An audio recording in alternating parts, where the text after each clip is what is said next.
Naglalakad-lakad at nagmamasid-masid si Kimberly sa buong bahay nila sa probinsya na nilipatan. Subalit, naputol ang kanyang pagmumuni-muni nang mapansin ng isang lalaking nagtatabas ng kahoy malapit sa kanilang bukirin. Matipuno ito, may taas na halos 6 na talampakan at moreno ang balat. Ang bawat galaw ng kanyang braso habang tinatabas ang kahoy ay siya namang pagnitaw na matitipuno nitong katawan. Halatang sanay ito sa pisikal na trabaho dahil na din sa hubog ng katawan nito. Tila napako ang tingin ni Kimberly, hindi makapaniwala na may ganoong kagwapo at karismatikong tao sa lugar na iyon. Sino kaya yan? Bulong ni Kimberly sa sarili habang pinagmamasdan ang lalaki mula sa malayo. Para may kung anong lakas na nagtutulak sa kanya, nalapitan ito. Ngunit agad niyang pinigilan ang sarili. Hindi bagay sa akin makipag-usap sa kung sino-sinong tao, lalo at dito sa probinsya. Over my dead body. Kahit gaano pa kasarap, kagwapo yan. Sambit niya sa kanyang isip, kahit na may halong kaba at excitement ang kanyang damdamin. Napansin siya ng lalaki at ngumiti ito sa kanya. Hi miss, mukhang bago ka lang dito ah. Anong pangalan mo? Tanong ng lalaki kay Kimberly na nagpakabas sa kanya. Ha? Kimberly, basta. Bakit mo ba tinatanong hindi naman tayo magkakilala? Pagsusungit ni Kimberly sa kanya, ngunit sa loob-loob nito ay natutuwa siya sa baliit na interaction nilang dalawa. Wala lang. Malay mo, magkita tayo dyan sa tabi-tabi. Di at least, magkakilala na tayo, di ba? Sagot ng binata kay Kimberly, kaya napairap na lang ito. Che, hindi rin naman ako magtatagal dito. Sadyang wala lang akong choice kung hindi sumama. Malungkot na sabi ni Kimberly sa binata. Hay sus, parang ayaw mo naman dito sa probinsya. Masaya naman dito. Maaliwalas ang hangin, tapos libre pa ang mga pagkain. Basta masipag ka lang. Kaso, mukhang anak mayaman ka, Kimberly eh. Pagbasag ng binata sa katahimikan ni Kimberly. Mayaman sana. Kaso, naging bato pa. Kaya tiis-tiis muna kami dito sa probinsya ni Daddy. Anyway, ipagpatuloy mo na ang ginagawa mo at baka ako pa ang magtapos niyan. Ani ni Kimberly. Wag na. Baka masira lang ang malaporselana mong balat. Dapat sa'yo, sa loob lang ng bahay eh.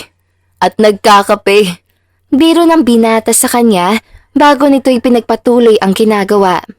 Bumalik na sa pagbibiyak ng kahoy ang binata habang pinapanooran lang siya ni Kimberly.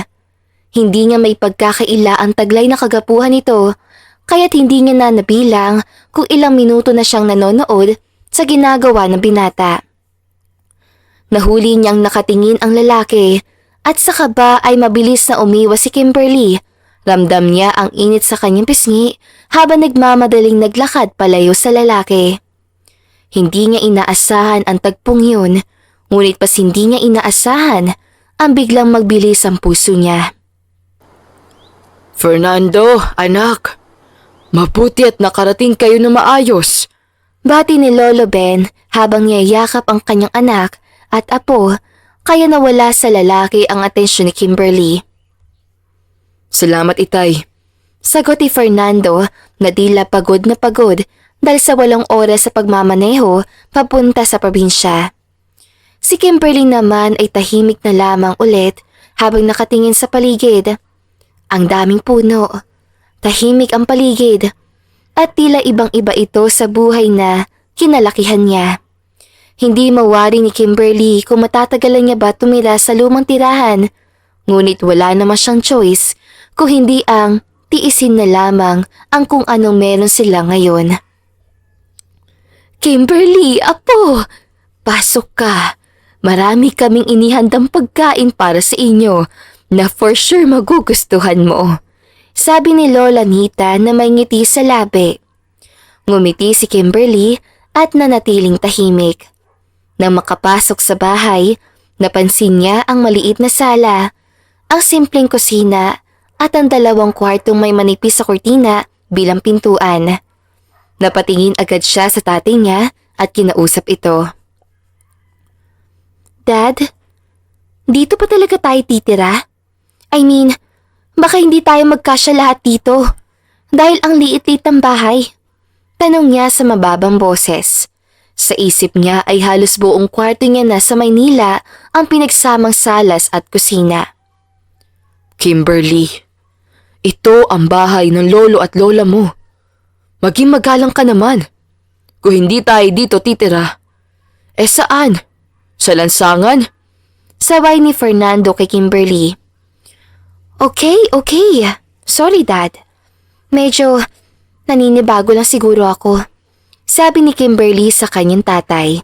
Kahit halata ang hindi niya pagkakontento. Nang sumapit na ang gabi ay nagtipon na sila sa maliit na bahay ni na Lola Nita at Lolo Ben sa probinsya para maghapunan. Sa mahabang kahoy na mesa, nakahain ang simpleng hapunan, sinangag, pritong isda at kinisang gulay. Si Kimberly ay tahimik na nakaupo sa tabi ng kanyang ama na si Fernando habang tinitignan ang mga pagkain na nakahain sa lamesahan. Habang naglalagay si Lola Nita ng kanin sa plato ni Kimberly, ay nakangiti siyang nakatingin kay Kimberly. Natahimik pa din hanggang ngayon at sabing, "Kumain ka na, apo, kahit konti lang.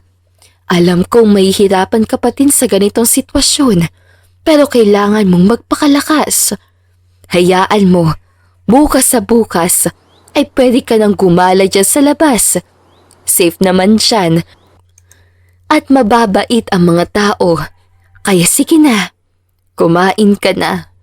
Tumango si Kimberly at mahina ang boses na sumagot. "Opo, Lola. Salamat po." Tahimik ang paligid, maliban sa tunog ng mga kutsara at tinidor na tumatama sa mga plato. Ilang saglit pa, naglakas loob na si Lolo na magsalita. Tinanong niya ang kanyang anak na si Fernando. Kamusta na ang sitwasyon sa Maynila? May balita na ba sa kumpanya mo? Pagputol niya sa katahimikan. Si Fernando ay nakayuko lamang. Hawak ang kutsara, ngunit hindi kumakain. Napabuntong hininga na lamang siya bago sumagot. Wala na, tay. Kailangan ng isara ang kumpanya. Hindi ko na kayang pamahalaan yun mula nang mawala si Helena. Habang binabanggit ang pangalan ng kanyang yumaong asawa, ay napatigil na lamang si Fernando at tinignan ang anak. Napalitan na mas mabigat na katahimikan ang paligid dahil doon. Si Kimberly naman ay napakuyom na ang kanyang mga kamay sa ilalim ng mesa habang ang isa ay nakahawak sa kutsara. Anak, naiintindihan namin. Wika ni Lola sa malumanay na tono. Mahirap talaga ang mawalan ng minamahal. Pero, paano na ngayon? Ano ang plano mo? Okay lang naman na dito na kayong manirahan sa amin. Masaya nga at lagi kaming tahimik dahil 2 lang kami ng tatay mo na nakatira dito. Ngayong 4 na tayo, di mas masaya na. Napabuntong hininga si Fernando bago muling nagsalita. Bala ko pong manatili muna dito sa probinsya. Ayoko pang bumalik sa Maynila. Si Kimberly, kailangan niya ng tahimik na lugar para makapag-adjust. Baka dito, mas makabuti para sa kanya. Biglang tumingin si Kimberly sa kanyang ama at nagtanong. Dad, hindi na ba tayo babalik sa bahay natin sa Maynila? I mean, okay lang naman sa akin para at least mas maraming opportunities. Tsaka para malapit tayo kay Mama. Hindi na malayan na napaluhan na pala si Fernando, ngunit agad niyang pinigilan ang kanyang emosyon. Lumuhod siya sa tabi ng anak at hinawakan ang kamay nito. Kimberly, alam kong mahirap ito para sa'yo. Pero pansamantala lang tayo dito. Kailangan nating magpahinga at mag-isip kung ano ang susunod nating gagawin. Naintindihan mo ba ako? Pakiusap ni Fernando kay Kimberly, kaya tumango na lamang ang anak nito habang dumadaloy pa rin ang luha sa kanyang pisngi. Yes, Dad. Pero, namimiss ko na si Mommy. Agad na tumayo si Lola Nita sa kanyang inuupuan at kinuha ang panyo upang punasan ang luha ng kanyang apo. Huwag kang mag-alala, apo. Nandito kami ng lolo mo. Hindi ka namin pababayaan. Alam naming mahirap ang lahat na nangyaring to, pero sabay-sabay nating haharapin to. Kaya magpakatatag tayong lahat. Wika ng kanyang lola na nagpatatag sa kalooban ni Kimberly. Tumingin si Lolo Ben kay Fernando bago ito nagsalita. Anak, kung kailangan mo ng tulong sa trabaho o kahit anong bagay, magsabi ka lang. Pwede kang tumulong sa bukid kung gusto mo. Hindi kalakihan ang kita, pero sapat na para sa araw-araw. Maraming salamat, Tay. Sagot ni Fernando sa kanyang itay. Sa totoo lang, iniisip ko ring maghanap ng trabaho rito. Ayoko nang bumalik sa Maynila ng ganitong kalagayan namin. Gusto ko muna na simpleng buhay para kay Kimberly. Ngumiti si Lola Nita sa narinig at sumang-ayon. Mabuti yan, anak. Dito tahimik lang, walang ingay ng lungsod. At si Kimberly, makakapaggala siya dyan sa labas. Makakakilala ng bagong kaibigan. Malay mo, makahanap din siya ng trabaho dito kung magugustuhan niya. Suggestion niya habang nakatingin kay Kimberly at inaantay ang magiging reaction nito. Thank you po sa suggestion niyo, Lola. Pero wala po akong balak na magtagal dito. Kapag nagkaipon-ipon na po kami, pupunta na po ako ulit ng Maynila para maghanap ng trabaho. Sinserong sagot ni Kimberly kay Lola Nita, kaya nagkatinginan na lamang ang tatlong matatanda. Kung ayan ang gusto mo, ay susuportahan ka namin dyan, apo. Pero sa ngayon, ay kumain na muna tayo dahil malamig na ang pagkain. Sabi ni Lolo Ben, kaya't bumalik na muna silang lahat sa pagkain. Kinaumagahan, habang nakaupo si Kimberly sa salas, ay tila balisa ang kanyang muka at hindi makapag-isip ng tama. Hindi maalis sa isip niya ang nakita niyang lalaki kahapon sa tabi ng kanilang bukirin. Napansin ito ng kanyang lola, kaya tinanong agad siya nito. Apo, mukhang malalim ang iniisip mo, ha? May problema ka ba? Tanong na matanda habang nagtutupi ito ng damit. Wala naman po, Lola. Naboboard lang po siguro ako. Mabilis ang sagot, ngunit halata sa kanyang boses ang pag-aalinlangan. Hindi nakaligtas sa mga mata ng lolo at lola niya ang kakaibang kilos ng kanilang apo. Sige na, sabihin mo na.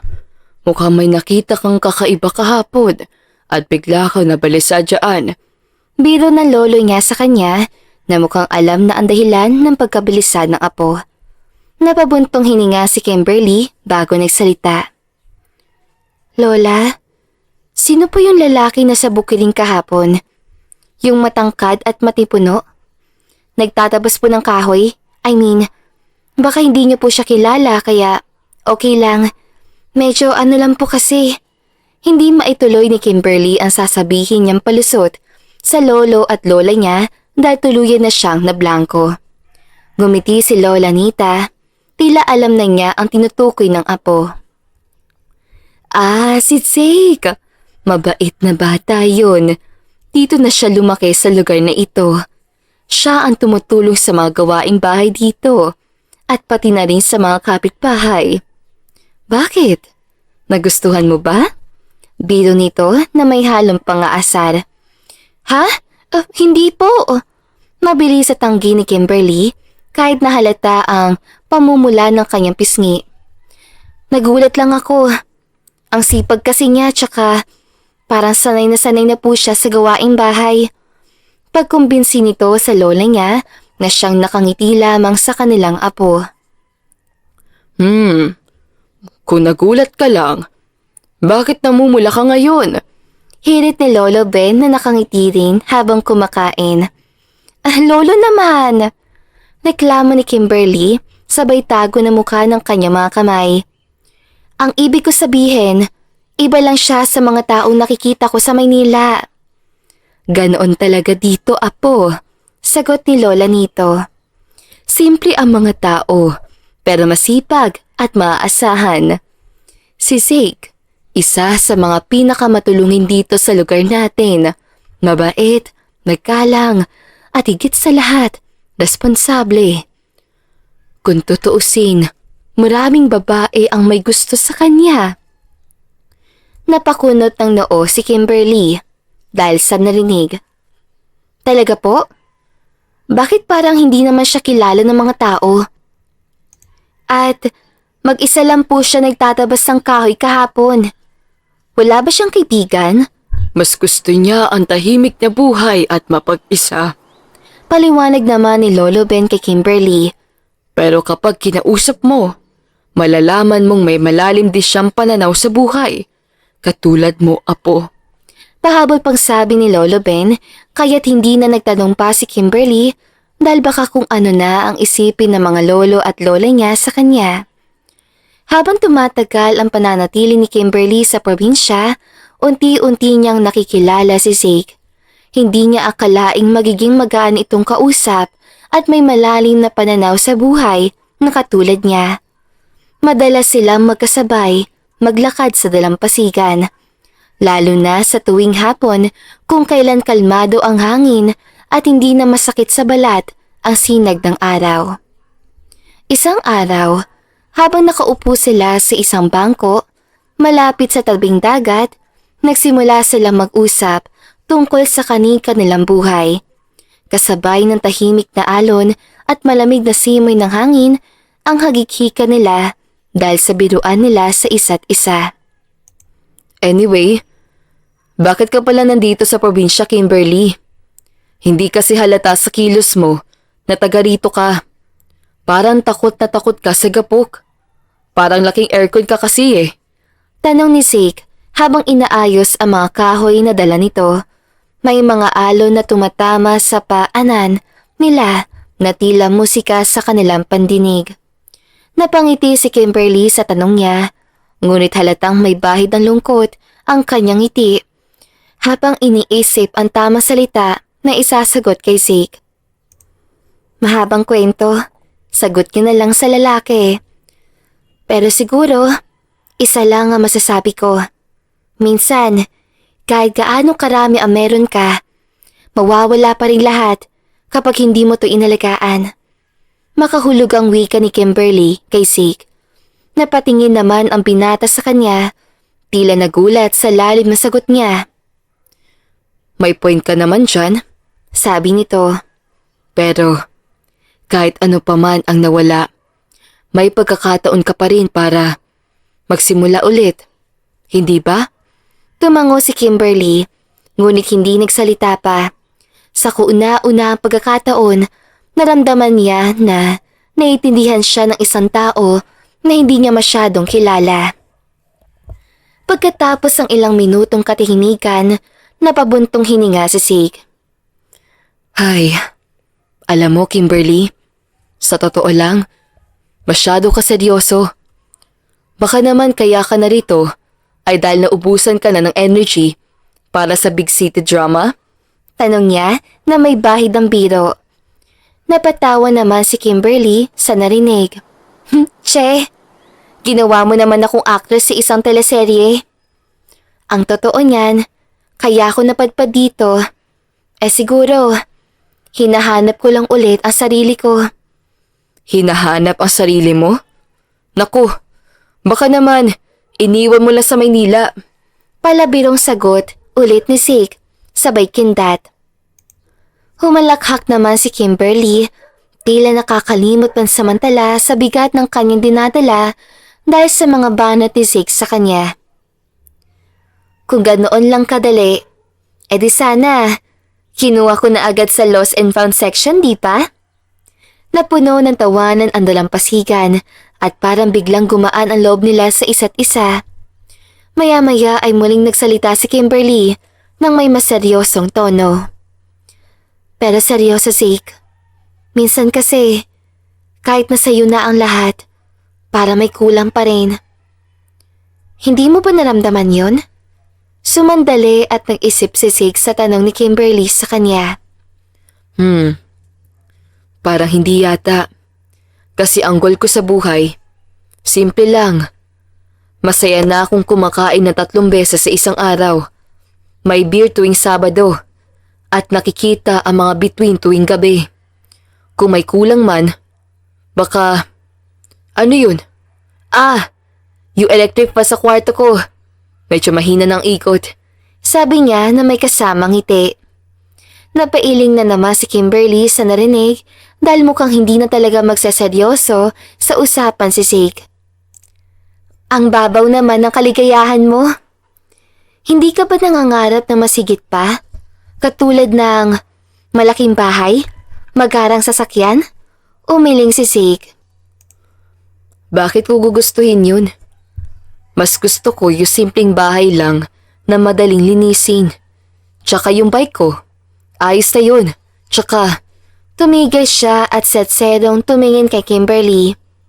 Mas gusto kong mag-ipon ng mga magagandang alaala kaysa sa material na bagay. Hindi naman kasi naibabalik na malaking bahay ang mga oras na masaya kang kasama ang mga taong mahalaga sa iyo. Hindi ba? Natigilan si Kimberly sa narinig at biglang naalala ang buhay na kinagisnan niya sa Maynila. Ang lalim ng sinabi mo. Parang gusto ko tuloy magmuni-muni. Feeling ko, may mali tuloy sa buhay ko. Napatingin si Zeke sa kanya at ngumiti. Ganoon talaga. Mahilig ako magpaka-philosopher sa tabing dagat. Libre kasi ang view dito. Tsaka, hindi kailangan na entrance fee para mag-isip ng malalim. Kaya sa susunod na kailangan mo ng piece of advice, pumunta ka lang dito at may free aircon pa. Natawa si Kimberly. Aba, magaling ka rin pala magbiro, Zeke. Akala ko, seryoso ka lang lagi. Hirit ni Kimberly sa kanya, kaya hindi naman naiwasan ni Zeke ang mapangisi. Depende sa mood. Pero ikaw, Kimberly, mukhang bagay sa iyo ang tumambay dito ng mas matagal.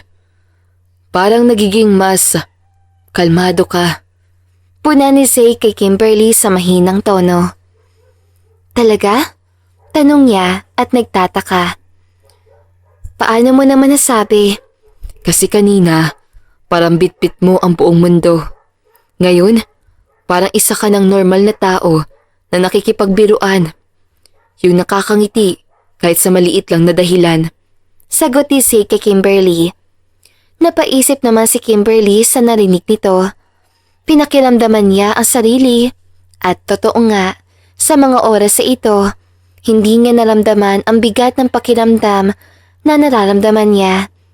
Sa mahabang panahon na nakakulong siya sa kalungkutan, ay ngayon niya lang ulit naramdaman ang saya na noon niya pa hinahanap sa sarili niya simula nang mawala ang mami niya. Salamat, Zeke. Hindi ko alam kung anong meron sa mga sinasabi mo, pero nakakagaan ang loob. Buti pala sumama ako sa iyo dito. Sinserong sabi ni Kimberly kay Zeke, kaya napangiti naman ang binata sa narinig.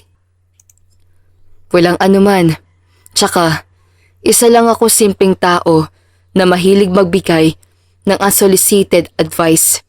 Biro ni Zeke.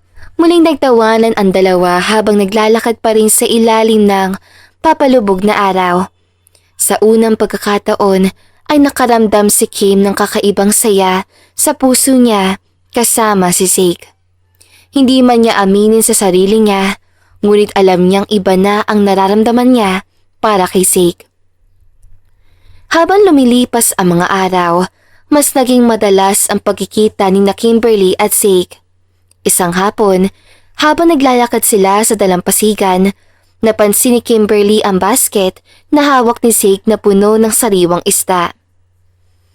Ano yan? Ikaw ba ang nanghuli ng mga yan? Tanong ni Kimberly na tila nagtataka habang nakatingin sa basket na tila namamangha. Oo naman. Sagot ni Zeke na may pagmamalaki, sabay taas ang basket. Isa ito sa mga ginagawa ko para makatulong sa pamilya ko, Kim. Minsan, tumutulong din ako sa pagbebenta sa palengke. Dagdag kita na rin.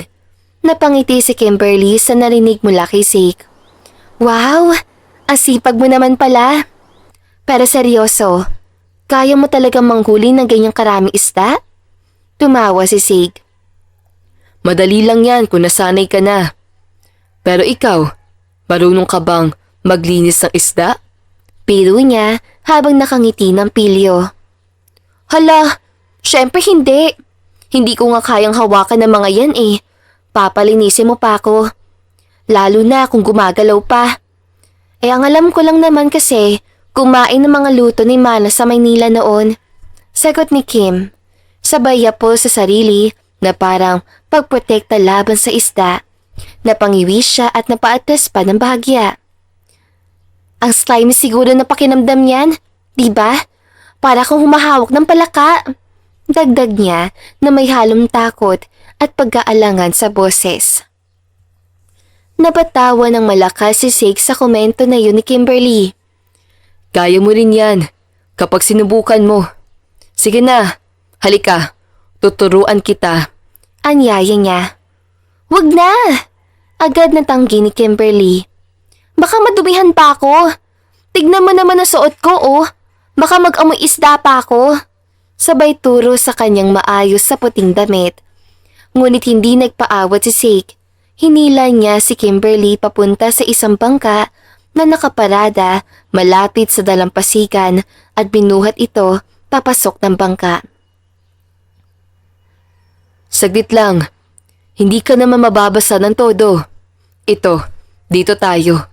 Itinuro niya ang isang patag na lugar kung saan may mesa at ilang gamit pang isda. Zeke naman, hindi ako handa dito.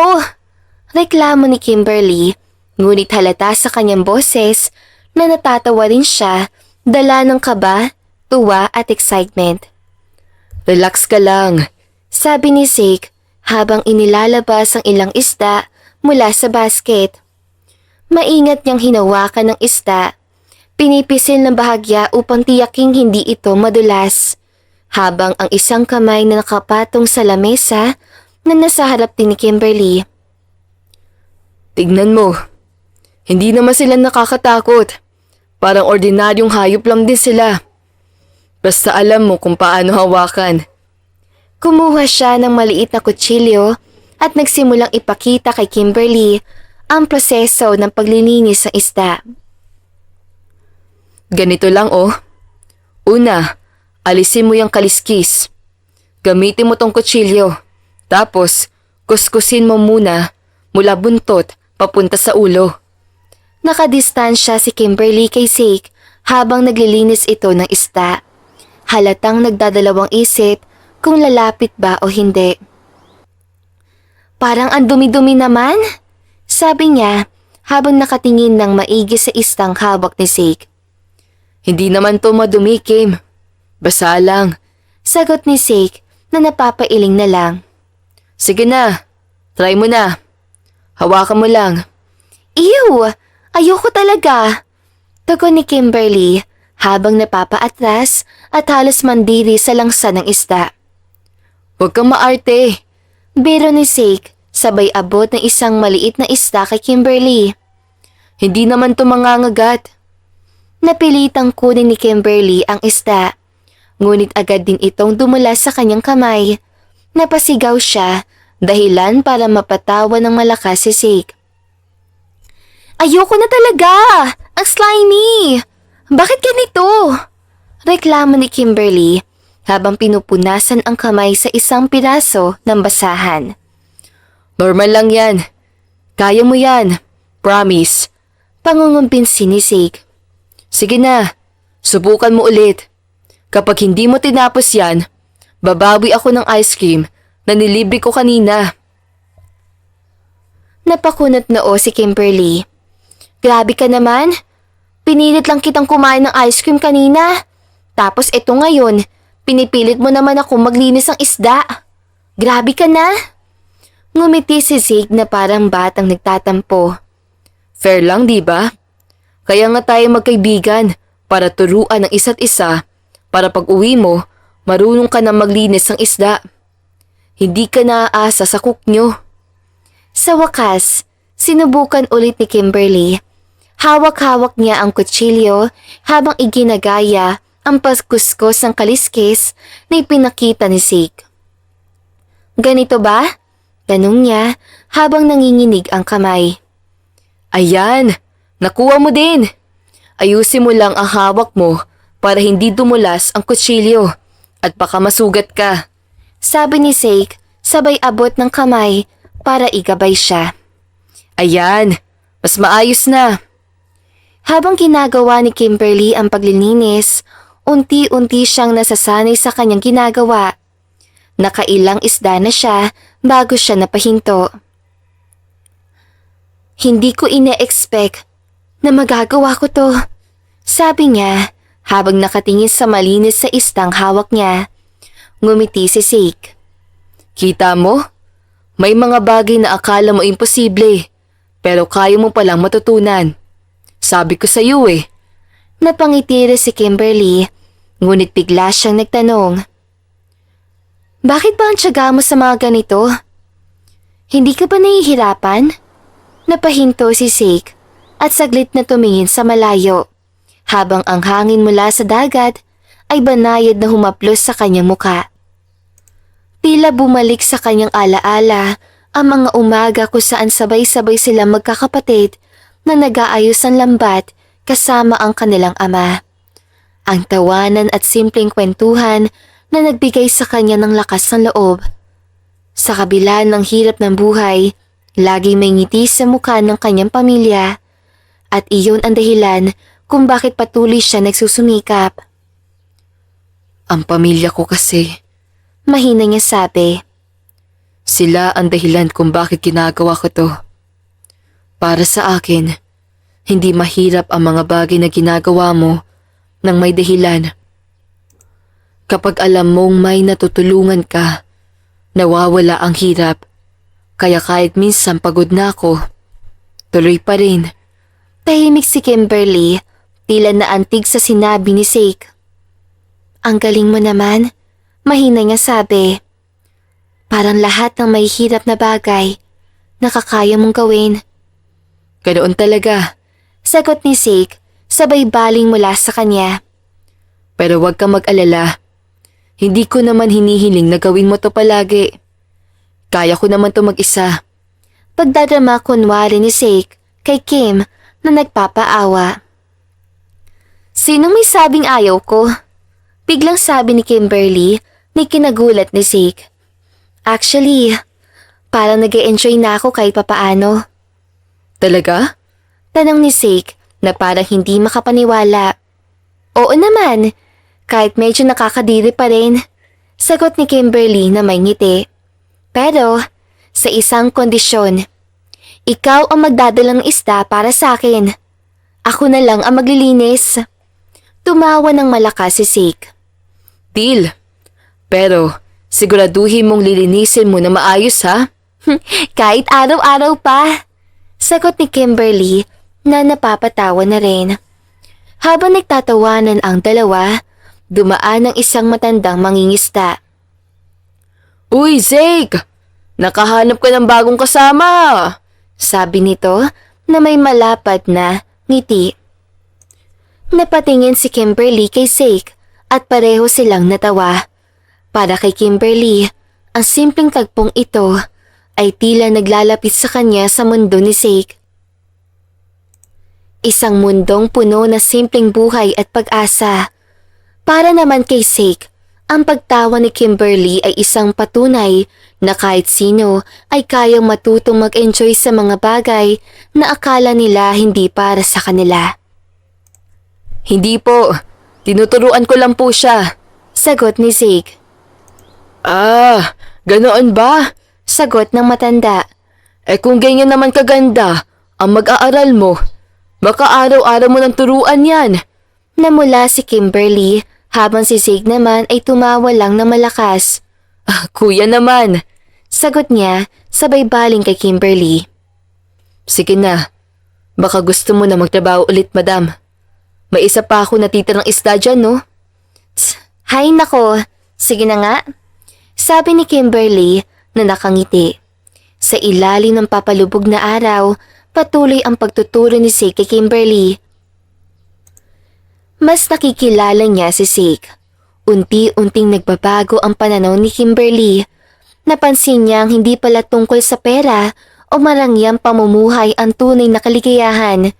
Nakita niya kung paano maging masaya ang mga tao sa simpleng pamumuhay sa probinsya. Ngunit sa kabila nito, alam niyang hindi madali para sa kanya na tuluyang tanggapin ang ganitong buhay.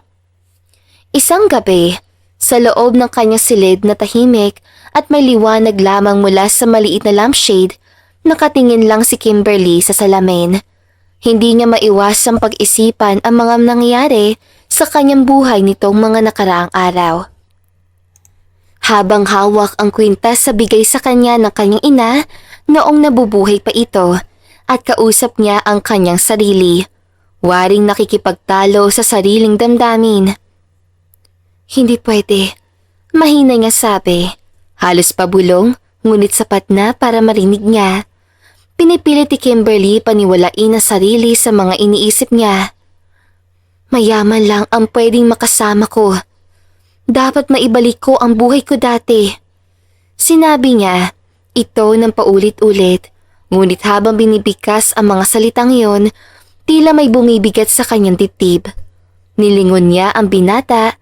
Sa labas, tanaw niya ang malawak na bukirin na tahimik sa ilalim ng liwanag ng buwan. Ang malamig na hangin ay sumasabay sa pagaspas sa mga dahon, tila binubulong ang mga alaalang kasama si Zeke. Ang simpleng tawa nito, ang mga biro, at ang di matatawarang determinasyon nito sa buhay ay nag-iwan ng bakas sa kanyang puso na hindi niya maalis. Napangiti siya ng hindi namamalayan, ngunit agad ding napawi ang ngiti nang bumalik ang kanyang mga alalahanin. Pero paano na ang mga pangarap ko? Tanong niya sa salamin. Hindi ko kayang iwan ang buhay na nakasanayan ko.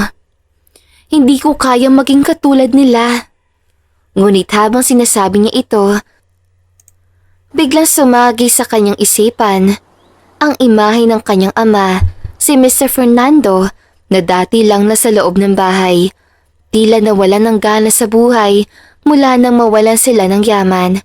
Ngunit ngayon, unti-unti na itong nagbabago. Nakikita niya itong abala sa bukid. Tumatawa kapag kasama sina Lolo Ben at Mang Tomas. Nakakatuwang makita ang ama niyang nakikipagtulungan kahit pa simple lang ang mga gawain. Siguro, tama si Zeke. Mahina niyang pulong. Hindi naman tungkol sa pera ang lahat. Hinawakan niya ang kwintas at muling tumitig sa salamin. Napansin niyang iba na ang kanyang mga mata. Hindi na ito puno ng kawalang kasiyahan, kundi may bahid na ng pagdududa at sa isang bahagi, pag-asa. Kinabukasan, habang nag-aalmusal, napansin ni Kimberly na mas pasigla ang ama niya kaysa dati. Anak, Pugad ni Mr. Fernando. bala ko sana magtanim ng gulay kasama ni na Lolo Ben. Mukhang maganda ang panahon ngayon. Bakit hindi mo kami samahan? Ha? Ako, Dad? Sagot ni Kimberly na may halong gulat. Ano naman ang alam ko sa pagtatanim? Hindi mo kailangan maging eksperto. Sagot ng kanyang ama na may ngiti. Ang mahalaga, subukan mo. Hindi mo malalaman kung kaya mo o hindi. kung hindi mo susubukan, right?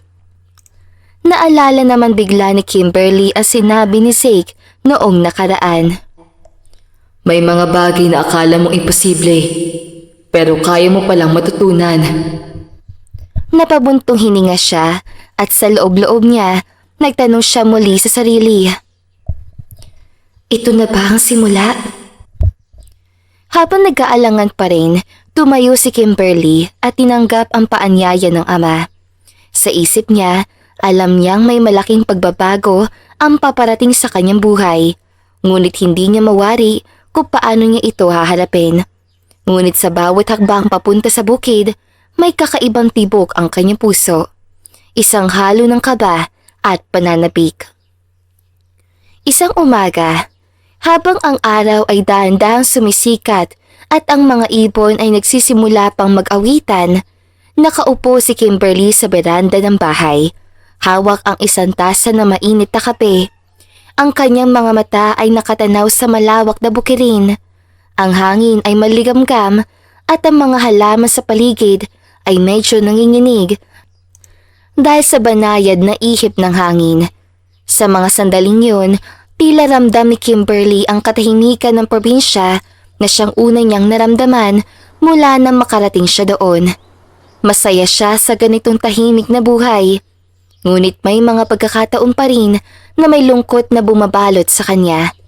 Lalo na kapag naiisip ang mga kaibigan at buhay na iniwan niya sa Maynila. Habang nagmumuni-muni, naninig niya ang mga yapak na papalapit sa kanya. Nilingon niya ito at nakita si Zeke na nakangiti at pawis sa pawis. May hawak itong malaking basket ng gulay at abala sa pag-aayos ng tali ng basket na nakakabit sa bisikleta. Kim, gusto mo ba sumama sa bayan? Hiyahatid ko lang itong mga gulay para makita mo rin kung paano dito sa bayan. Tanong ni Zeke habang inaayos tong basket. Nakibit balikat si Kimberly at napatingin kay Zeke. Halatang nag-aalangan. Hindi niya alam kung gusto ba niyang makisama o manatili lang sa bahay. Ako? Sa bayan? Ano naman ang gagawin ko doon? Tanong niya habang umiiwas ang tingin. Kunwari, hindi interesado. Wala naman. Basta, samahan mo lang ako. Baka gusto mo rin makita kung paano ang palengke dito. Malay mo, mag-enjoy ka. Sagot ni Zeke, bahagyang nagkamot ng ulo. Parang hindi sigurado kung paano siya kukumbinsihin. Tsaka, promise, hindi kita pabubuhatin ng kahit ano. Dagdag niya, sabay ngiti na para bang siya ang nanghihikayat kay Kimberly. Napabuntong hininga si Kimberly at nag-isip sandali. Tumingin siya kay Zeke at tila sinusuri kung seryoso ba ito. Fine, pero kapag napagod ako, ikaw ang magdadala sa akin pauwi ha? Sagot niya na may kaunting ngiti. Ngunit may kaunting kabuntot na kondisyon. Deal! Masayang tugon ni Zeke. Tumawa siya at mabilis sa kinuha ang basket. Sige na, magbihis ka na. Huwag masyadong maarte ha. Nasa palengke tayo pupunta, hindi sa party. Biro nito na ikinatawa ni Kimberly. Hinaplo si Kimberly ang kanyang buhok at napaisip kung ano ang isusuot. Alam niyang hindi ito magiging kasing sosyal na mga kaganapan sa Maynila, ngunit nararamdaman niyang may kakaibang saya si Zeke at nais niyang makisama. Kaya't agad siyang tumayo at pumasok sa loob ng bahay upang magbihis ng simpleng damit. Pagkatapos ng ilang minuto, lumabas si Kimberly na nakasuot ng isang magaan at komportableng damit. Bago pa man siya makalapit kay Zeke, narinig niyang tinatawag siya nito. Tara na Kim! Malilate tayo sa pagpunta sa palengke! Parang paghung naman tong kasama ko oh! Dagdag pambiro ni Zeke, kaya't napangiti na lang si Kimberly at tinawid ang daan upang sumakay sa bisikleta na maghahatid sa kanila sa bayan. Pagdating nila sa bayan, sinalubong sila ng masiglang bayan. Ang ingay ng mga nagtitinda, ang amoy na sariwang gulay at prutas, at ang mga tawanan ng mga namimili ay tila isang malaking eksena sa pelikula. May halong saya at kalikutan sa paligid na naging isang bagong karanasan para kay Kimberly. Ang saya pala dito, wika ni Kimberly habang naglalakad sila sa tabi ng mga stalls. Pwede mo ring tanungin sila kung anong mga gulay ang bago. Si Nanay Pilar, yung matandang babae na yun, siya yung pinakamagaling mga laga na suha. Sagot ni Zeke, tumitingin sa paligid at kumakamot ng ulo habang ang mga mata ay gumagala upang hanapin ang taong pasya niya. Tumigil sila sa isang stall at tinitignan ang mga gulay na ipinagbibili. Iba't ibang uri ng mga prutas at gulay ang nakahain sa mga kahon na lamesahan. May mga bagong pitas na talbos ng kamote, sariwang talong at masarap na mga mangga. Zeke, eto na naman ang paborito kong suha. Magkano to? Tanong na isang matandang babae habang tinitignan ang basket ni Zeke. Para sa'yo, Nanay Pilar. Libre na po. Sagot ni Zeke na may malapad ng ngiti. Naku, napakabait mo talaga, Zeke. Sana lahat ng kabataan ay tulad mo. Sabi ni Nanay Pilar habang inabot ang suha na may kasamang matamis na ngiti. Napangiti si Kimberly habang tahimik na nakamasid. Hindi niya maiwasang mapansin kung paano lumalapit ang mga tao kay Zeke na parang isang magnet. Ang lahat ay may ngiti kapag kasama siya. Si Zeke ay tila hindi lang isang tao sa probinsya, kundi isa ng mahalagang bahagi ng buhay ng mga taga rito.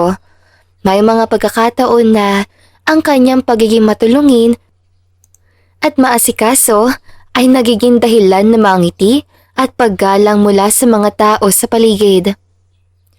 Ang bait talaga ni Zeke, ano? Pulong ng isang tindera kay Kimberly habang tinitignan ang dalawa. Palaging tumutulong yan kahit kanino. Napakasipag pa. Ngumiti si Kimberly sa tindera, ngunit hindi na nagsalita. Sa loob-loob niya, hindi niya maitatangging unti-unti na siyang nahuhulog sa pagkatao ni Zeke. Hindi lang ito masiyahin at mabait, kundi matulungin din at maalalahanin. Hindi ba at ito ang mga katangiang hinahanap ng isang tao sa isang kaibigan o kahit sa isang kapwa?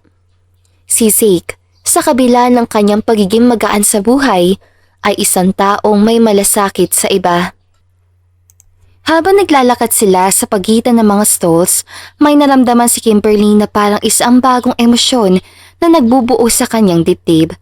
Nagsimula niyang maintindihan kung bakit madalas magtangkang yayain siya ni Zeke sa mga lakad nito.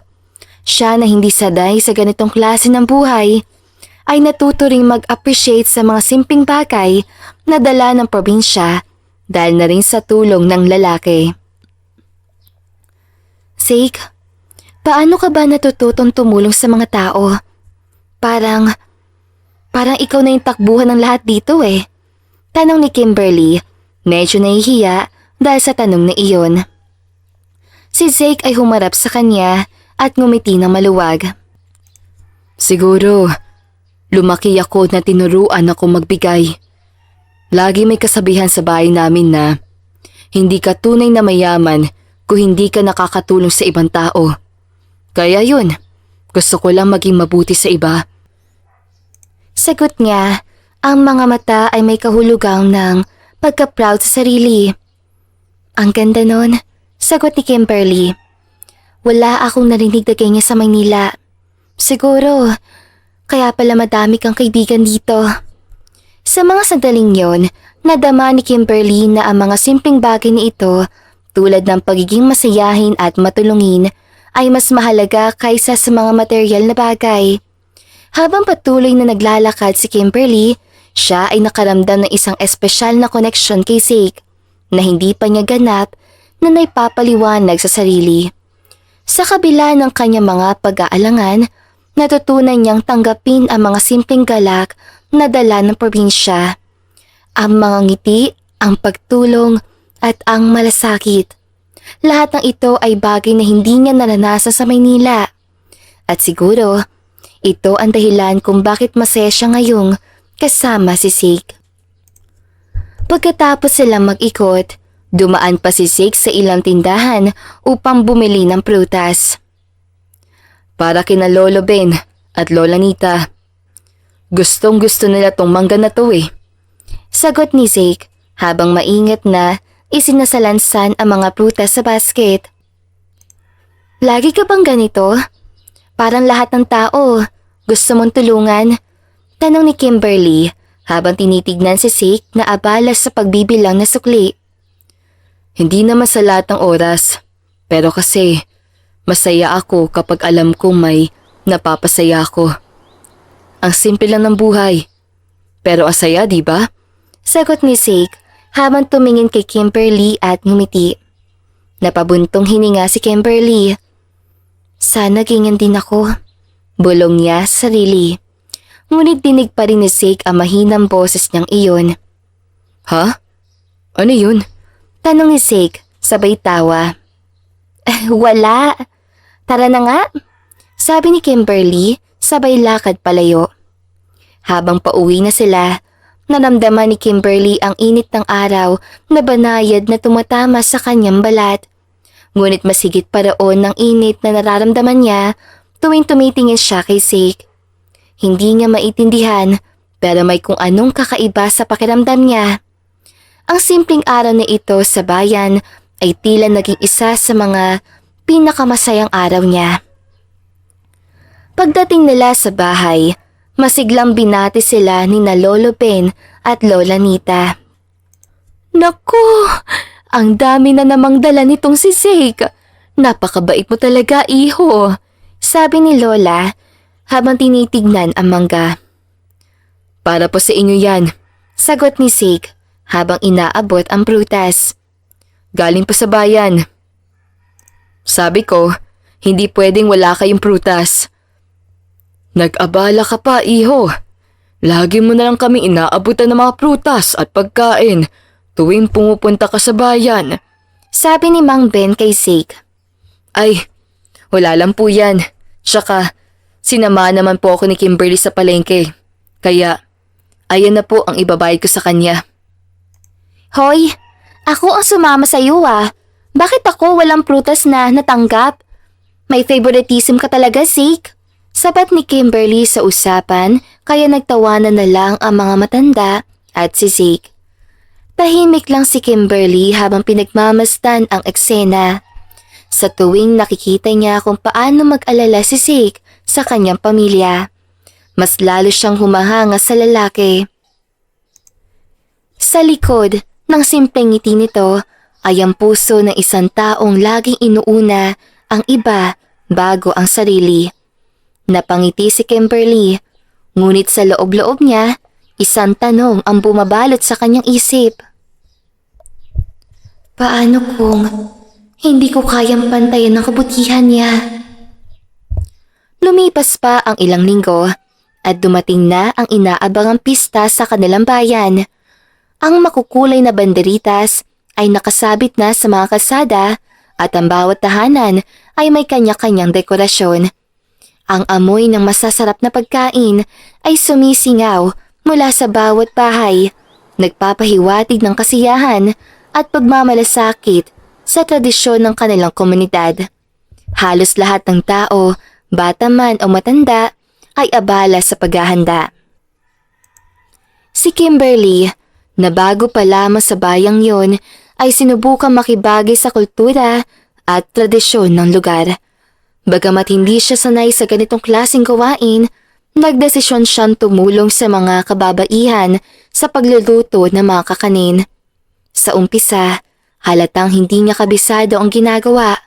Halos lahat ng kanyang galaw ay puno ng pag-aalangan.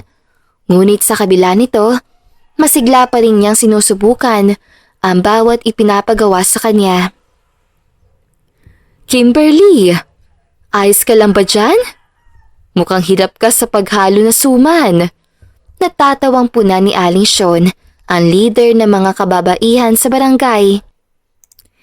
Kaya ko po ito, sagot ni Kimberly, Pilit na ngumingiti habang halos umaagos na ang pawis mula sa kanyang noo. Nakikita niya ang pinapanood siya ng ilan at ramdam niya ang pagtitig ng mga ito. Sigurado ka ba? Magsabi ka lang kung pagod ka na, ha? At marami naman dito ang pwedeng pumalit sa'yo. Ay, 10 ako. Exercise na rin po. Thank you.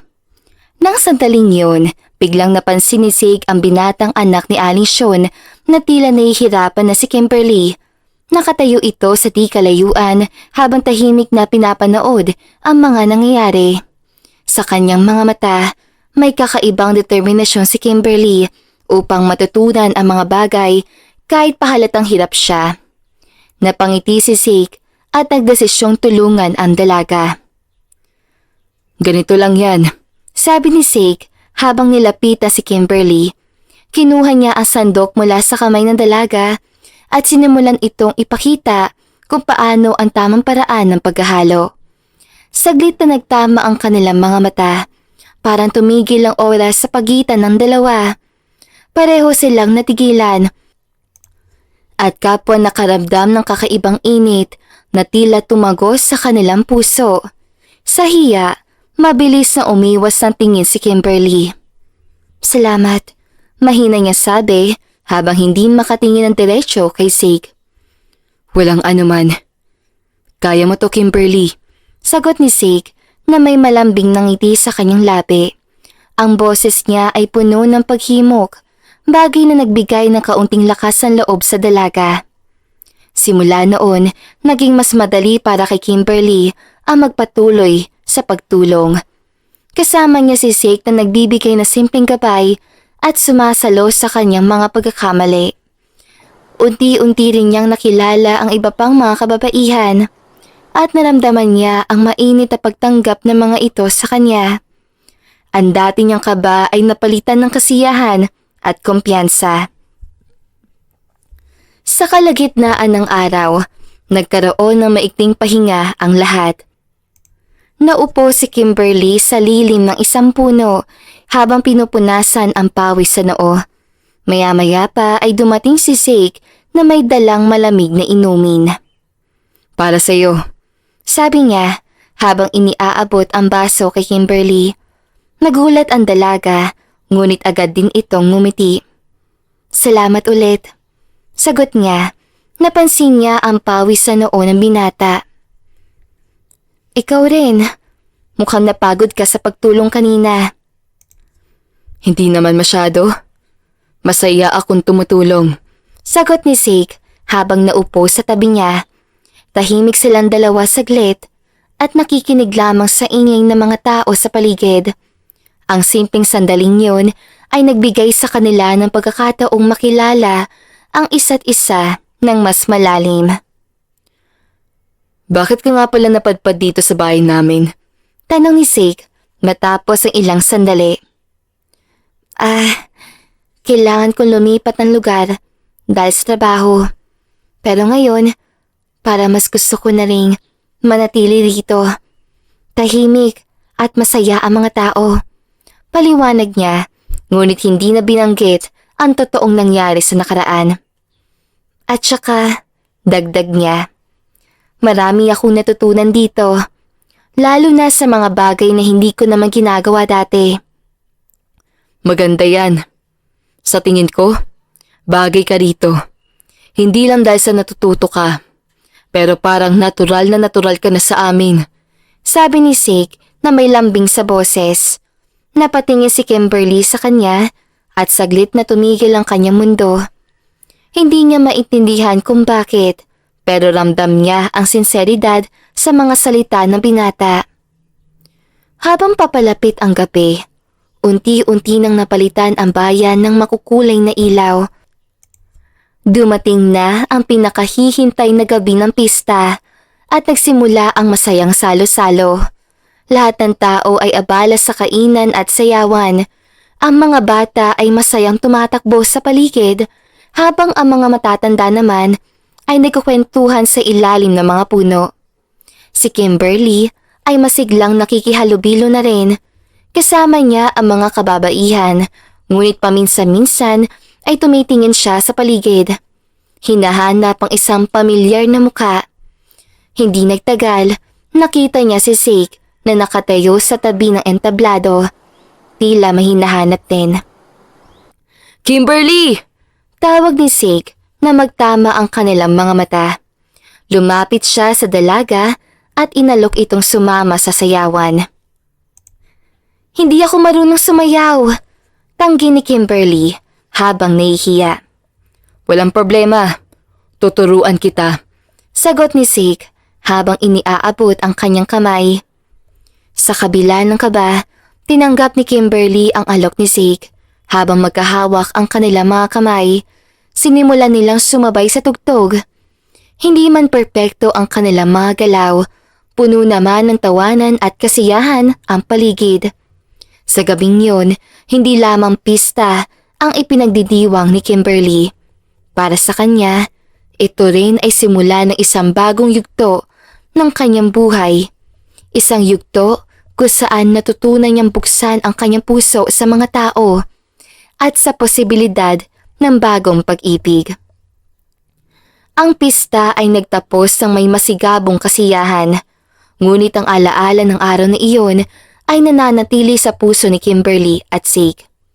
Isang araw na puno ng tawanan, pagkakaibigan at maaaring simula ng isang espesyal na kwento sa kanilang dalawa. Habang lumilipas ang panahon, hindi napansin ni Kimberly na mas naging masaya siya sa probinsya. Sa gitna ng payapang pamumuhay, natutunan niyang magtanim, mangisda at yakapin ang mga simpleng bagay na minsan ay binabaliwala niya noong nasa Maynila pa siya. Ngunit sa kabila ng lahat, alam niyang darating ang araw na kakailanganin niyang bumalik sa Maynila upang tuparin ang pangarap niyang maibalik ang yaman ng kanilang pamilya. Isang gabi, habang ang buwan ay kumikislap sa itaas at ang dagat ay sumasabay sa banayad na hangin, nagdesisyon si Kimberly na magpahangin sa may dalampasigan. Nakaupo siya sa buhangin habang nilalaro ang malamig na alon sa kanyang mga daliri. Tila ba kinakausap siya ng kalikasan, ngunit ang kanyang isip ay abala sa hinahanap na desisyon. Kimberly? Tawag ni Zeke mula sa likuran. Lumingon siya at nakita ang binata na may dalang 2 tasa ng mainit na tsokolate. Naupo si Zeke sa tabi niya. Sapat lamang ang layo upang magbigay ng espasyo, ngunit sapat din ang lapit upang maramdaman niya ang init ng presensya nito. Para sa'yo. Sabi ni Zeke, sabay abot ng tasa. Salamat. Mahinang sagot ni Kimberly. Tinanggap ang tsokolate at iniwas ang tingin. Hindi niya alam kung bakit, pero para may kung anong bumibigat sa kanyang dibdib. Sa tuwing malapit si Zeke, parang ang tahimik ng gabi, ngunit ang puso niya ay tila tambol sa lakas ng tibok nito. Alam kong hindi ito ang buhay na kinalakihan mo. Sabi ni Zeke habang nakatingala sa mga bituin. Pero sana, alam mo na nandito kami ni Lolo at Lola para sa'yo. Hindi ka nag-iisa, Kimberly. Napatingin si Kimberly sa binata. Sa ilalim ng liwanag ng buwan, kitang-kita niya ang sinseridad sa mga mata nito. Pakiramdam niya, kahit hindi nito sabihin ang problema niya sa binata, ay ramdam niya na agad na may mabigat na iniisip si Kimberly. Salamat, Zeke. Sagot niya. Pilit na pinipigilan ang kanyang emosyon. Sa totoo lang, hindi ko alam kung paano ko lalagpasan ang lahat ng ito kung wala kayo ni Lolo at Lola. Napakaraming beses na gusto ko nang sumuko. Tumango si Zeke at ngumiti. Basta, tandaan mo, Kimberly, minsan kailangan natin bumagsak para matutong bumangon ulit. At kapag bumangon tayo, mas malakas na tayo. Hindi ka man naniniwala ngayon, pero alam kong kaya mong harapin kahit ano pa man ang dumaan. Sa lakas mong yan? Napangiti si Kimberly. Nakaka-pressure ka naman. Pero ikaw, Zeke, may mga pagkakataon bang natakot ka rin? Tumawa ng mahina si Zeke at nagkibit balikat. Siyempre naman. Pero natutunan ko na hindi mahalaga kung matakot tayo o mapiko. Ang mahalaga, mayroon tayong dahilan para magpatuloy. At kung ako'y magiging totoo, ikaw ang dahilan kung bakit gusto kong magpatuloy. Nagulat si Kimberly at napatingin sa binata. Anong ibig mo sabihin? Umiling si Zeke at tila nahihiyang sabihin ang nais iparating. Ngunit sa halip na magsalita, kinuha niya ang kamay ni Kimberly at marahang hinawakan ito. Ang ibig ko sabihin, Kimberly, nandito ako, hindi lang dahil gusto kong tulungan ka. Nandito ako dahil mahalaga ka sa akin, higit pa sa inaakala mo. Sa mga sandaling yon, tila tumigil ang oras. Hindi makapagsalita si Kimberly dahil sa narinig. Ang kanyang puso ay puno ng iba't ibang emosyon. Tuwa, takot at pagkalito. Ngunit sa ilalim ng liwanag ng buwan, naramdaman niyang may parte sa kanya na tila bumubulong na masaya siya sa piling ni Zeke. Zeke, bulong niya. Hindi niya alam kung ano ang sasabihin, ngunit sapat na ang ngiti niya upang ipakita ang nararamdaman niya. Sa simpleng sandaling yon, pareho nilang naunawaan ang mga bagay na hindi na kailangan sabihin. At sa kabila ng kaba sa hinaharap, naramdaman ni Kimberly na hindi na siya nag-iisa. Dumating ang araw na kinailangan na muling bumalik na Maynila ni Kimberly para magsimula muli. Hindi nagpaalam si Kimberly kay Zeke dahil alam niyang pipigilan siya nito. Masakit sa kanya ang magpaalam, ngunit mas masakit ang magpaiwan at harapin ang katotohanang hindi nila kayang magkasama. Kaya tahimik siyang umalis, dala ang pangarap niyang maibalik ang yaman ng kanilang pamilya at muling buuin ang buhay niya.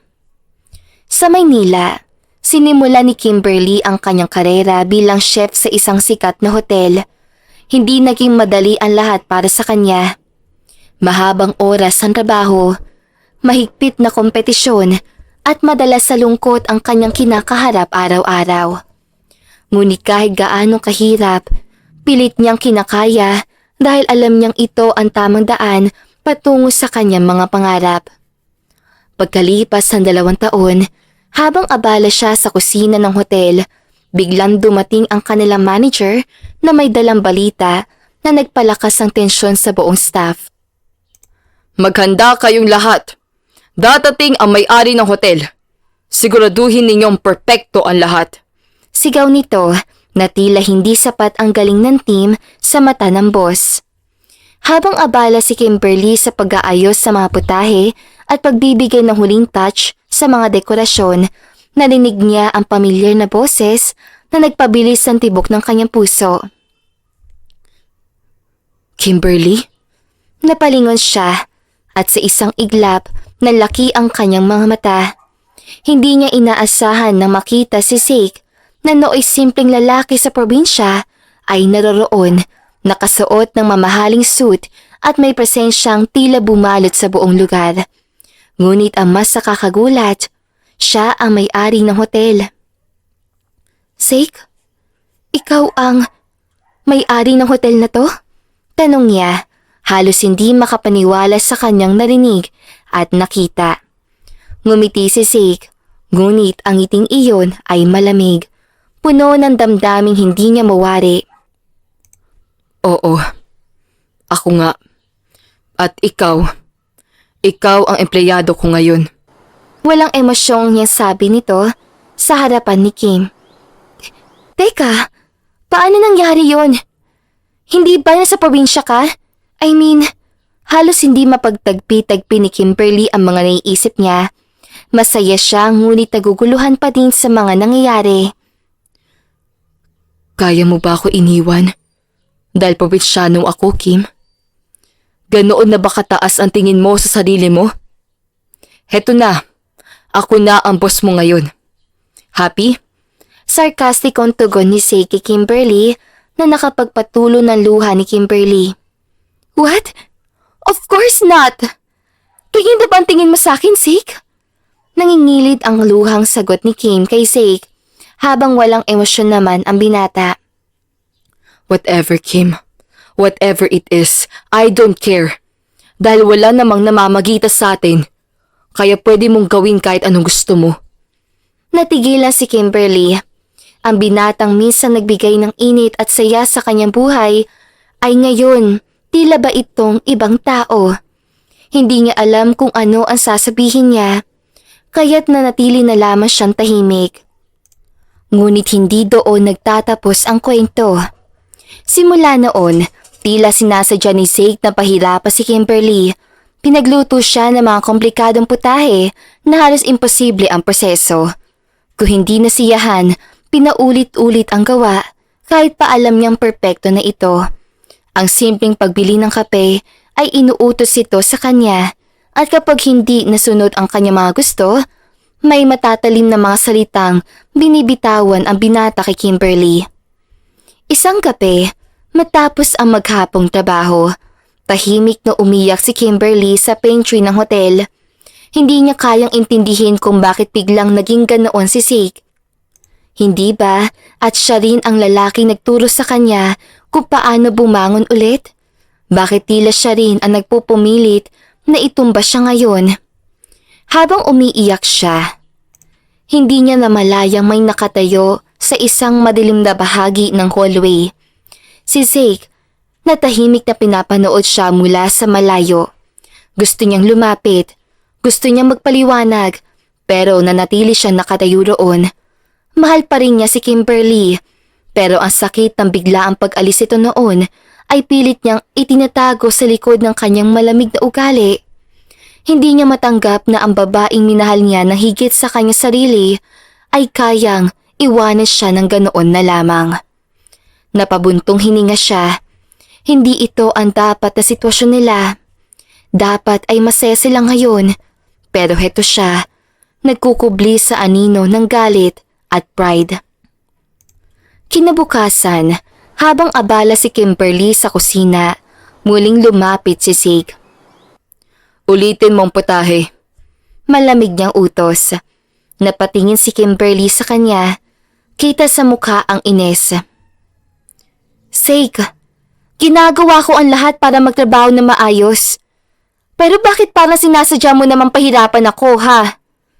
Hindi sumagot si Zeke at tinignan lamang siya ng matalim. Hindi ito nakatulong. Lalo na at naiipon na ang galit sa dibdib ni Kimberly. Ano bang kasalanan ko sa'yo?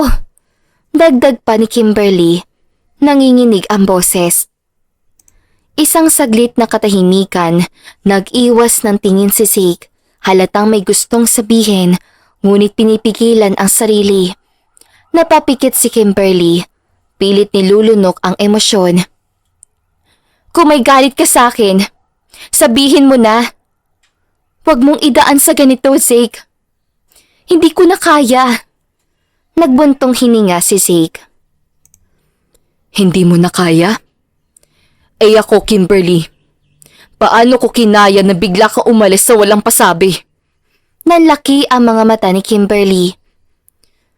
Yun bang iniisip mo? Na iniwan lang kita ng basta-basta? Hindi ba? Malamig na sagot ni Zeke. Wala ka sinabi. Wala akong narinig. Basta na lang akong nagising, isang araw na wala ka na. Pinunasan ni Kimberly ang luha sa kanyang pisngi. Alam mo bang hindi ko ginusto yun? Nagkatinginan sila. Ang mga matang puno ng sakit, galit at pangungulila ay nagsalubong sa isang matinding saglit ng katahimikan. Ano ba talaga ang nangyari, Kimberly? Tanong ni Zeke, mas mahina na ang boses. Huminga ng malalim si Kimberly.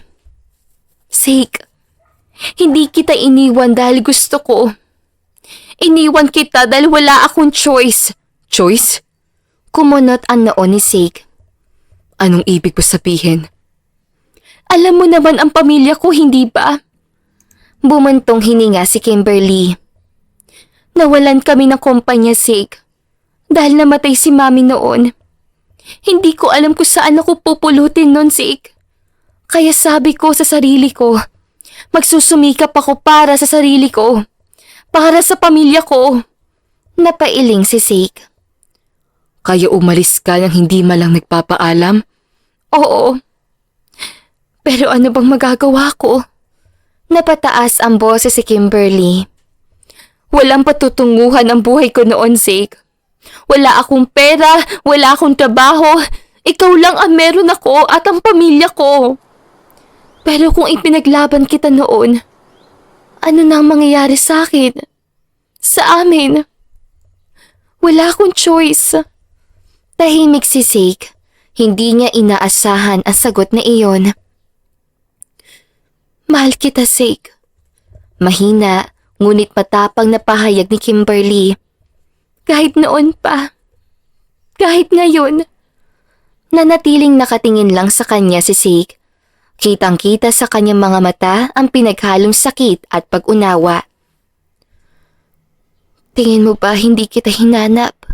Bulong ni Kimberly. Araw-araw kitang iniisip. Pero nang bumalik ako, ibang Zeke na ang bumungad sa akin. Nagpakawala ng isang mahinang tawa si Zeke, puno ng pait. Dahil hindi ko alam kung paano kita harapin ulit. Ang tanging paraan na alam ko ay itaboy ka. Pero hindi ako aalis ulit, sagot ni Kimberly.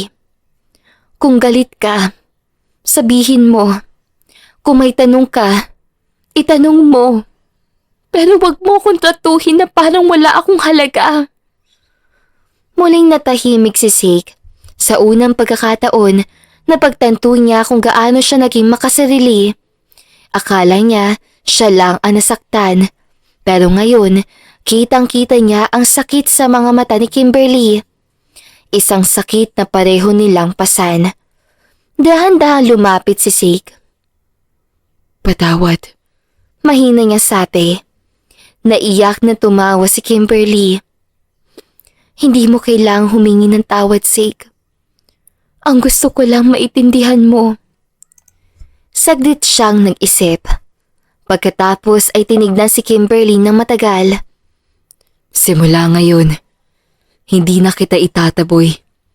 Hindi niya sinabing mahal pa rin niya ito. Pero sa paraan ng kanyang pagsasalita, sa lalim ng kanyang mga mata, alam ni Kimberly ang totoo. Hindi pa natatapos ang kanilang kwento. Hindi pa. Sa kabila ng lahat, hindi sumuko si Kimberly. Alam niyang mahirap ang sitwasyon nila ni Zeke, ngunit buo ang loob niyang patunayan ang sarili at harapin ang mga pagsubok. Hanggang sa dumating ang araw na kailangan nilang pumunta sa isang culinary event sa Italy. Silang dalawa lang ang ipinadala ng hotel para katawanin ang kanilang team. Bagamat magkahalong kaba at pananabik ang naramdaman ni Kimberly, alam niyang ito na ang pagkakataon nila mag-usap ng masinsinan. Pagdating nila sa Italy, namangha si Kimberly sa ganda ng lugar. Ang mga makasaysayang gusali, romantikong ilaw sa gabi, at ang amoy ng bagong lutong pasta na bumabalot sa bawat sulok ng syudad.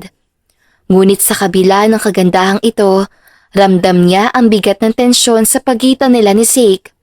Parang may hindi matawid na pader sa pagitan nila. Isang gabi, matapos ang event, inimbitahan ni Zeke si Kimberly na sumama sa kanya sa isang tahimik na bahagi ng Venice. Sumakay sila sa gondola at sa ilalim ng mga kumikislap na bituin, nagkaroon sila ng pagkakataong mag-usap. Bakit mo ko iniwan noon? Tanong ni Zeke. Mabigat ang boses habang nakatingin sa malayo. Ang tubig ng kanal ay banayad na gumagalaw para bang sumasalamin sa kanyang damdamin. Hindi agad nakasagot si Kimberly. Alam niyang darating ang tanong ni ito, ngunit hindi pa rin siya handa. Zeke, Hindi ko gusto mangyari yon. Pero kailangan kong ayusin ang buhay ko. Patawarin mo ko. Sagot niya, halos maiyak na. Sa probinsya, natutunan ko kung paano maging masaya sa mga simpleng bagay. Pero alam ko rin na kailangan kong bumalik sa Maynila para harapin ang mga responsibilidad ko. Napabuntong hininga si Sig. Hindi mo alam kung gaano kasakit ang iniwan mo ko ng walang paliwanag. Hinanap kita, Kimberly. Hinintay kita, pero wala akong narinig kahit isang salita mula sa'yo. Parang iniwan mo akong nakabitin sa kawalan. Sig, hindi ko alam kung paano magsimula noon. Natakot ako hindi mo maintindihan ang mga desisyon ko. Pero gusto kong malaman mo na mahalaga ka sa akin. Hindi ko kinalimutan ang lahat ng ginawa mo para sa akin. Sagot ni Kimberly, hindi na napigilan ang pagtulo ng kanyang luha. Tahimik si Sig ng ilang sandali. Ang malamig na hangin ng gabi ay tila sumasabay sa kanilang mga damdamin. Siguro, kaya tayo nagkita ulit dahil may dahilan. Wika niya sa wakas. Marami akong tanong, pero isa lang ang sigurado ako. Hindi pa rin nagbabago ang nararamdaman ko para sa'yo. Nagulat si Kimberly. Hindi niya inaasahang maririnig yun mula kay Sig. Sa kabila ng lahat, naroon pa rin ang pagmamahal nito sa kanya. Sa mga sandaling yun, naramdaman niyang may pag-asa pa silang dalawa. Pagbalik nila sa Pilipinas, tila nagbago ang pakikitungo ni Sig kay Kimberly. Hindi na ito malamig at mahigpit. Bagkus, naging maingat ito sa kanya. Palagi sinisiguradong maayos siya at tinutulungan siya sa kanyang trabaho. Unti-unti, muling umusbong ang kanilang damdamin para sa isa't isa. Isang araw, habang nasa rooftop ng hotel, inabutan ni Sig si Kimberly na nagbumuni-muni habang nakatingin sa kalangitan. Anong iniisip mo? Tanong ni Sig habang lumalapit. Ngumiti si Kimberly. Iniisip ko lang kung gaano kabaliktaran ang buhay ko noon sa probinsya at dito sa Maynila. Pero kung may natutunan ako, yun ay ang kahalagahan ng mga taong nasa paligid mo. Tinitigan siya ni Sig. Kimberly, gusto kong malaman mo na hindi ko nahahayaang mawala ka ulit. Gagawin ko ang lahat para magtagumpay tayo. Magkasama. Dahil ikaw ang dahilan kung bakit ako nagsikap. Hindi para sa sarili ko, kundi para sa'yo. Napaluha si Kimberly. Hindi niya inaasahan ang mga salitang iyon. Sa pagkakataong iyon, napagtanto niyang hindi na niya kailangan matakot o mag-alinlangan. Sa wakas, natagpuan niya ang taong handang mahalin siya, anuman ang mangyari. Pagkaraan ng ilang buwan, nagdesisyon si Sig na buksan ang sarili niyang restaurant at inimbitahan si Kimberly na maging co-owner at executive chef nito. Magkasama nilang itinayo ang pangarap na negosyo. Pinagsama ang kanilang talent at determinasyon. Hindi lamang nila naabot ang tagumpay, kundi natagpuan nila ang kaligayahan na matagal nilang hinanap. Sa huli, hindi lamang sila nagtagumpay bilang mga profesional, kundi bilang dalawang puso nagmamahalan. Sa bawat lutuin na kanilang ginagawa, naroroon ang pagmamahal nila sa isa't isa. Isang kwento ng pagbagsak, pagbangon at muling pagkikita na nagbigay sa kanila ng bagong simula. At dito na nga po nagtatapos ang magandang istoryang ito. Don't forget to like, share, and subscribe. Hanggang sa muli, paalam!